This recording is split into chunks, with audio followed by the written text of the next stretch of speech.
Now, while our website is live and running, we can actually use jQuery to add new elements on the fly. Now, for example, if I selected my H1 and I decided to add a new button before the H1, then I simply use the before method, and inside these parentheses, I can put down the HTML that I want to add before our H1. So let's create a button that simply says new, and let's create the closing tag. And now if I hit enter, you can see that we've created a brand new button on our web page without changing any of our HTML code inside Atom. So that means that we can create HTML elements at any time we wish just by using code. But there's actually a few ways that you can do this. So previously I showed you how you can use the before.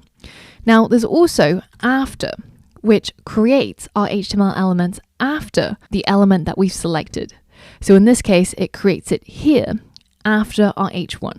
Now there's also prepend and append. And the difference between, say, prepend and before is that prepend will add your new HTML element into the item that you've selected just after the opening tag. So if you go ahead and inspect on this new button, you can see that it's been added inside the H1 just before the word hello. And the button that we appended got added just after the content of the H1, but before the end of the H1. So using before, after, prepend, and append, we have a lot of control over where our newly created HTML element is going to go. So just as a reminder, the before method will add your new element before the opening tag of the selected element. So in this case, it was our H1. And the after method will add it after the H1. But the prepend and append are a little bit special.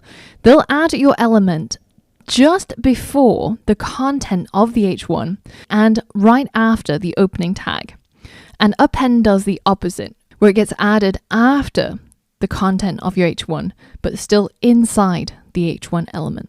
Now, if you wanted to remove elements, it's also really, really simple. All you have to do is just use our $sign to select the elements that you want to remove. For example, say if we wanted to get rid of all of our buttons, then we can simply select all of them and say .remove. And that will get rid of all of the button elements inside our current web page.